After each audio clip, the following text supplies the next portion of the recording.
ವೀಕ್ಷಕರೇ, ಮೋದಿ ತಂಡದ ಅತ್ಯಂತ ಆಕ್ರಮಣಕಾರಿ ನಾಯಕ, ತಮಿಳುನಾಡಿನಲ್ಲಿ ಬಿಜೆಪಿಯ ಫೇಸ್ ಎಂದೇ ಗುರುತಿಸಿಕೊಂಡಿರುವ ವ್ಯಕ್ತಿ ಅಣ್ಣಾಮಲೈ. ಈಗ ಇದೇ ಅಣ್ಣಾಮಲೈ ಬಿಜೆಪಿಯನ್ನ ತೊರೆದಿದ್ದಾರೆ.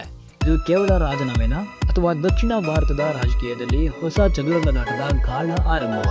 ದ್ರಾವಿಡರ ನೆಲ ತಮಿಳುನಾಡಿನ ರಾಜಕೀಯದಲ್ಲಿ ಈಗ ಭಾರಿ ಸಂಚಲನ ಮೂಡಿಸುವ ಬೆಳವಣಿಗೆ ನಡೆದು ಹೋಗಿದೆ. ಬಿಜೆಪಿ ನಾಯಕ, ತಮಿಳುನಾಡಿನ ಯುವಕರ ಆಶಾ ಕಿರಣ, ಹಿಂದೂ ಫೈರ್ ಬ್ರಾಂಡ್ ಅಣ್ಣಾಮಲೈ ಆ ಪಕ್ಷಕ್ಕೆ ರಾಜೀನಾಮೆ ನೀಡಿ ಗುಡ್ ಬೈ ಹೇಳಿದ್ದು ದೇಶದ ರಾಜಕೀಯ ಅಂಗಳದಲ್ಲಿ ಹೊಸ ಚರ್ಚೆಗೆ ಕಾರಣವಾಗಿದೆ. ಅಣ್ಣಾಮಲೈ ಅವರ ಇಂತಹ ನಿರ್ಧಾರ ಕೇವಲ ರಾಜೀನಾಮೆನಾ ಅಥವಾ ಇದರ ಹಿಂದೆ ದೊಡ್ಡ ರಾಜಕೀಯ ಲೆಕ್ಕಾಚಾರ ಅಡಗಿದೆಯಾ? ಬಿಜೆಪಿಗೆ ಇದರಿಂದಾಗಿ ತಮಿಳುನಾಡಿನಲ್ಲಿ ಲಾಭವ ಅಥವಾ ನಷ್ಟನ? ಎಲ್ಲದರ ಬಗ್ಗೆ ಸಂಪೂರ್ಣ ವಿಶ್ಲೇಷಣೆ ಈ ವರದಿಯಲ್ಲಿದೆ. ವೀಕ್ಷಕರೇ, ನೀವು ನೋಡ್ತಾ ಇದ್ದೀರಾ ವಿಶ್ವಪ್ಲಸ್ ಟಿವಿ.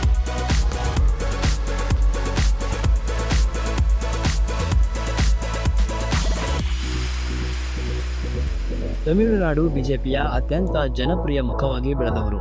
ಸಾಮಾಜಿಕ ಜಾಲತಾಣಗಳಲ್ಲಿ ಲಕ್ಷಾಂತರ ಅಭಿಮಾನಿಗಳನ್ನ ಪಡೆದಿರುವ ಅಣ್ಣಾಮಲೈ ಡಿಎಂಕೆ ವಿರುದ್ಧ ಬಿಜೆಪಿ ಪರವಾಗಿ ಅತ್ಯಂತ ಆಕ್ರಮಣಕಾರಿ ಹೋರಾಟ ನಡೆಸಿ ಕೇಸರಿ ಪತಾಕೆ ಹಿಡಿದವರು. ಆದರೆ ಈಗ ಅದೇ ಅಣ್ಣಾಮಲೈ ಬಿಜೆಪಿಯನ್ನ ತೊರೆದಿದ್ದಾರೆ. ಅಧಿಕೃತವಾಗಿ ಅಣ್ಣಾಮಲೈ ಅವರು ತಮ್ಮ ರಾಜಕೀಯ ದೃಷ್ಟಿಕೋನ ಮತ್ತು ಬಿಜೆಪಿ ಕೈಗೊಳ್ಳುವ ರಾಜಕೀಯ ನಿರ್ಧಾರಗಳ ನಡುವೆ ವ್ಯತ್ಯಾಸವಿದೆ ಎಂದು ಹೇಳಿಕೊಂಡು ಬಿಟ್ಟಿದ್ದಾರೆ. ಇದೇ ವೇಳೆ ರಾಜಕೀಯ ವಿಶ್ಲೇಷಕರು ಅದನ್ನು ಕೇವಲ ಸೈದ್ಧಾಂತಿಕ ಭಿನ್ನಾಭಿಪ್ರಾಯವೆಂದು ನೋಡ್ತಾ ಇಲ್ಲ.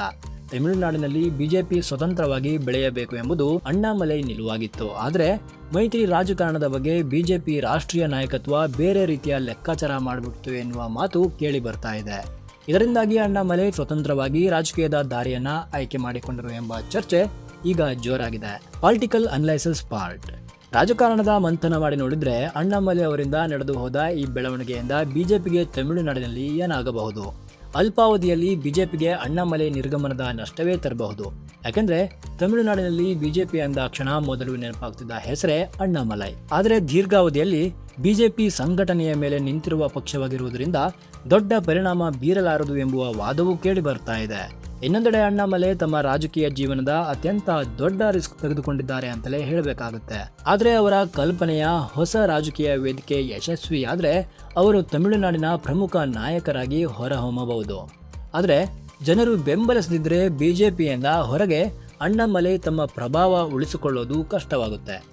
ರಾಜಕೀಯ ಪಂಡಿತರ ಲೆಕ್ಕಾಚಾರದ ಪ್ರಕಾರ ಅಣ್ಣಾಮಲೈ ಅವರ ಗುರಿ ಕೇವಲ ಪಕ್ಷ ಬಿಡೋದಲ್ಲ. ಅಣ್ಣಾಮಲೈ ತಮಿಳುನಾಡಿನಲ್ಲಿ ಡಿಎಂಕೆ ಮತ್ತು ಎಐಎಡಿಎಂಕೆ ಪಕ್ಷಗಳಿಗೆ ಪರ್ಯಾಯ ರಾಜಕೀಯ ಶಕ್ತಿಯನ್ನ ಕಟ್ಟುವ ಕನಸು ಕಾಣುತ್ತಿರಬಹುದು. ಒಂದು ರಾಷ್ಟ್ರೀಯ ಪಕ್ಷದ ಒಬ್ಬ ರಾಜ್ಯ ನಾಯಕನಾಗಿ ಉಳಿಯುವುದಕ್ಕಿಂತ ಭವಿಷ್ಯದಲ್ಲಿ ತಮಿಳುನಾಡಿನಲ್ಲಿ ರಾಜಕೀಯ ಕೇಂದ್ರ ಬಿಂದುವಾಗುವ ಲೆಕ್ಕಾಚಾರವು ಇದರ ಹಿಂದೆ ಇರಬಹುದು ಎಂಬ ಮಾತುಗಳು ರಾಜಕೀಯ ಪಡಸಾಲೆಯಲ್ಲಿ ಕೇಳಿಬರುತ್ತಿವೆ. ವೀಕ್ಷಕರೇ, ಹಾಗಾದ್ರೆ ಒಟ್ಟಾರೆ ಈ ಬೆಳವಣಿಗೆ ಬಗ್ಗೆ ನಿಮ್ಮ ಅಭಿಪ್ರಾಯ ಏನಾಗಿದೆ? ಅಣ್ಣಾಮಲೈ ಅವರು ಬಿಜೆಪಿ ಬಿಟ್ಟಿರುವುದು ಸರಿಯಾದ ನಿರ್ಧಾರನಾ? ದ್ರಾವಿಡರ ನೆಲದಲ್ಲಿ ಇದು ಬಿಜೆಪಿಯ ಪಾಲಿಗೆ ದೊಡ್ಡ ಪೆಟ್ಟೆ, ಅಥವಾ ಅಣ್ಣಾಮಲೈ ಅವರ ರಾಜಕೀಯ ಭವಿಷ್ಯಕ್ಕೆ ಹೊಸ ಅವಕಾಶವ? ನಿಮ್ಮ ಅಭಿಪ್ರಾಯವನ್ನ ಕಮೆಂಟ್ ಮೂಲಕ ತಿಳಿಸಿ. ಇಂಥದೇ ಸುದ್ದಿ ವಿಶ್ಲೇಷಣೆಯೊಂದಿಗೆ ಮತ್ತೆ ನಿಮ್ಮ ಮುಂದೆ ಬರುತ್ತೇವೆ. ಅಲ್ಲಿ ತನಕ ನೋಡ್ತಾ ಇರಿ ವಿಶ್ವಪ್ಲಸ್ ಟಿವಿ.